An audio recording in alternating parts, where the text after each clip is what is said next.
Bueno, pues sí, la idea de Festival Cutrecon me parece muy divertida, ¿no? Y sí, efectivamente es una forma también de recuperar un cine que digamos que en su momento o ha sido maltratado o no ha tenido mucho éxito, o ha sido cine realmente muy marginal, y entonces, bueno, todo lo que sea como recuperar películas a mí me parece que está bien, ¿no? Y creo que la gente que lo hace con una vocación y con unas ganas de descubrir algo un poquito más allá del cine, digamos, mainstream, ¿no? Del cine que tenemos en las plataformas y tal. Bueno, sí, o sea, realmente para sobrevivir, o sea, tienes como que tomarte un poco a broma muchas cosas, ¿no? Evidentemente hay mucho, o sea, una carrera un poco dilatada, pues claro, hay veces que aciertas, hay veces que te equivocas y vas aprendiendo de todo, ¿no? Para mí un ejemplo es Luis García Berlanga, que fue mi maestro y que era el mayor crítico de las películas de Berlanga. O sea, todo el mundo nos encantaban y él todo el rato estaba ahí poniendo como pegas y tal, ¿no? No llego a ese nivel, pero sí que creo que tengo capacidad para criticar o películas o parte de películas que en mi opinión no funcionaron del todo bien. Bueno, todo depende de las ofertas que me salgan. O sea, si hay alguna película como interesante, si te dan un guión bueno y hay un productor detrás que lo va a financiar, pues yo encantado, sí. O sea, el género, digamos, tanto con el de ciencia ficción como el de película de época, a mí me encanta. Lo que pasa es que normalmente es mucho más difícil de levantar, ¿no? Entonces, cuando haces más comedia, lo que se llamó la comedia madrileña, pues era porque efectivamente rodar en Madrid era más barato que rodar en San Sebastián, por ejemplo. Ahora no, ahora lo mejor es rodar en Bilbao, pero porque es donde más ayudas tienen, ¿no? Pero sí, a mí me encantaría, ¿por qué no? Sí, bueno, digamos en el Caballero del Dragón siempre pensábamos en el personaje de Boethius, que es como el alquimista, en tener un actor como un actor de Hollywood, digamos ya veterano, ¿no? Nuestro ideal al principio era Burt Lancaster y luego lo intentamos también con Charlton Heston y con un montón de actores. Y entonces luego es verdad que el extraterrestre al final lo hizo Miguel Bosé, que creo que era la opción perfecta, pero eso lo encontramos 4 semanas antes de empezar el rodaje o algo así. Y la chica también era difícil porque la película la teníamos que hacer en inglés. Entonces, bueno, buscamos a María Lamor, que daba muy bien el personaje, que ella era de madre alemana y tenía como un look así un poco anglosajón. Y luego al final, bueno, pues apareció Harvey Keitel, que también buscábamos algún nombre en Estados Unidos y tal que reforzara un poco el elenco, ¿no? Y luego hay actores como José Vivó, que es un actor de teatro español de toda la vida muy bueno, y no sé, me estoy olvidando alguno, pero bueno, básicamente efectivamente es un casting muy heterogéneo, por ahí. muy raro, muy un poco, no acaban de mezclarse bien, yo creo. No sé si hemos hecho bien los deberes, ¿no? Pero por ahí sonaba también Vincent Price y Manuel Arias. Bueno, y Manuel Arias fue el primero que teníamos para hacer de extraterrestre, pero recuerdo que Enrique Ventura, que es el que hizo un poco como todos los diseños de la preproducción, luego Félix Murcia hizo lo que es el arte, y Enrique hizo un dibujo así medio caricatura y tal del extraterrestre con la escafandra y tal, y con la cara de Manuel Arias, y entonces nos quedamos asustados porque no tenía para nada pinta de extraterrestre. Y entonces ya hablamos con él lo entendió también, y a pesar de que ya teníamos incluso casi cerrado el contrato, ¿no? Y entonces ahí es cuando empezamos a buscar y al final apareció Miguel Bosé, pero no buscábamos a alguien conocido ya, nos daba igual, buscábamos a alguien que tuviera unas características físicas muy especiales, ¿no?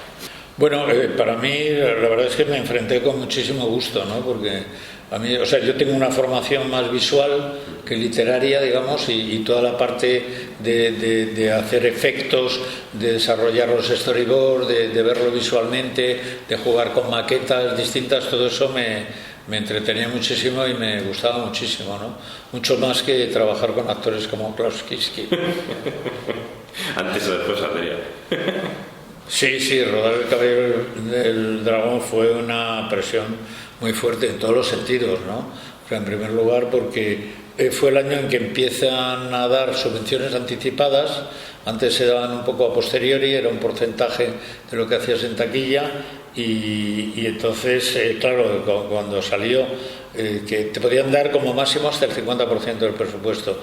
Y yo, evidentemente, El Caballero del Dragón era una película muy cara.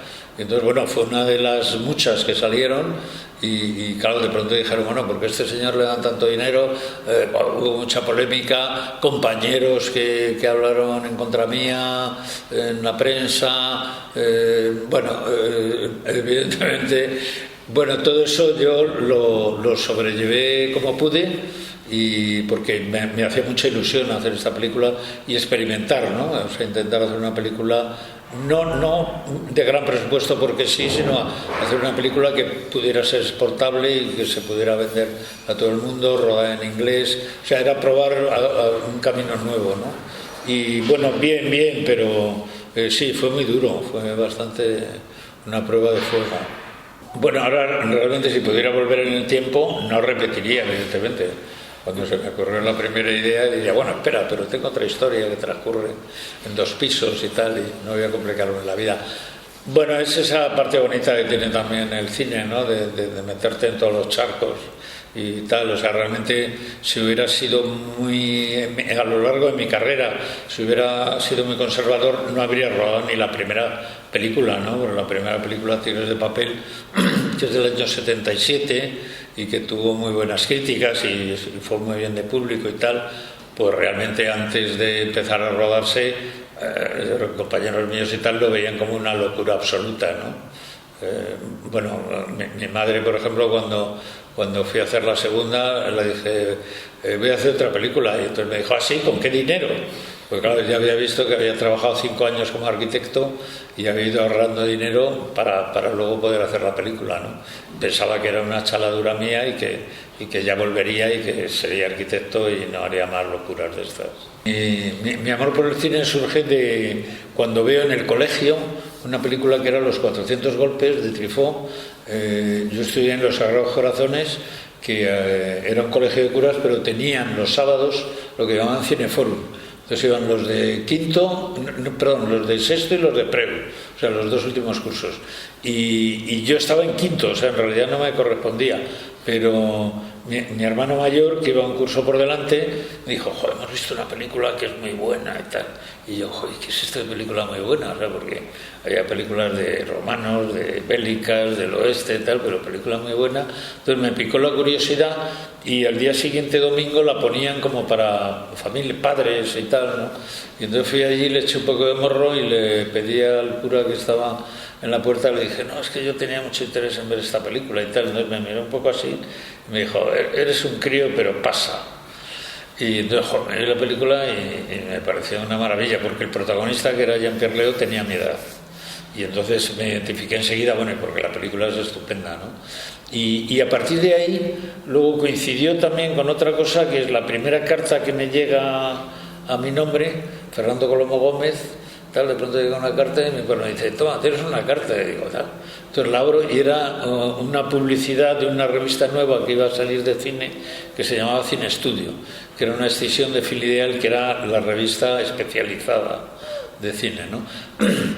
Total, que de pronto ve aquello y entonces empiezan a hablar del cine, es un arte, no sé qué, no sé cuántos y tal. Y entonces yo a partir de ahí ya me volví un cinéfilo. Bueno, la verdad es que el amor se ha mantenido y se mantiene, ¿no? Acabo de terminar una película que todavía estamos en postproducción y estoy ya escribiendo la siguiente, ¿no? Bueno, por varias razones. La primera de todas porque me encanta.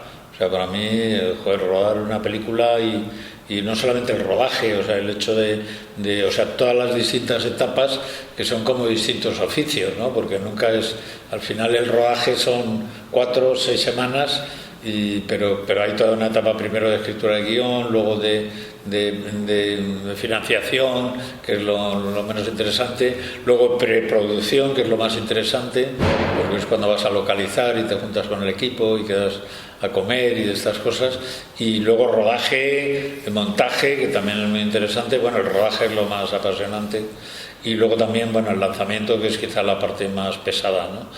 Pero sí, a mí me encanta. Y luego además es que tengo que seguir trabajando, porque yo vivo de alquiler y tengo que pagar todos los meses el piso y, en fin, la comida y esas cosas. Claro, sí, yo llego a la comedia por un poco de una forma natural, o sea, es decir, yo no intento separar géneros, ¿no? Salvo en el caso del Caballero del Dragón, que claramente es una película de ciencia ficción y de época, pero en general cuando encuentro una película con personajes cotidianos o personajes reales, o sea, que son de nuestra época, pues a veces cuando me pongo a pensarlo no pienso si es una comedia o no, pero sé que inevitablemente va a tirar un poco hacia la comedia. No sé si mucho o menos, porque yo creo que la vida no es solamente o comedia o drama, ¿no? Siempre está todo mezclado, ¿no? Y es verdad que hay directores que a lo mejor tienen una tendencia natural al dramón, ¿no? Y otros más a la comedia, pero yo intento no hacer una comedia como con todas sus convenciones y tal, porque me parece bastante reductivo, ¿no? Y con el drama lo mismo. Bueno, con el drama nunca me he planteado hacer un drama. Sí que me ha pasado alguna vez que alguna historia, a lo mejor en el guión veía demasiada comedia y luego la intentaba quitar, ¿no? Pero también a veces en situaciones que no eran de comedias, en el momento de rodar o lo que sea, pasa algo y le das un punto de vista un poco irónico y se convierte en comedia, ¿no?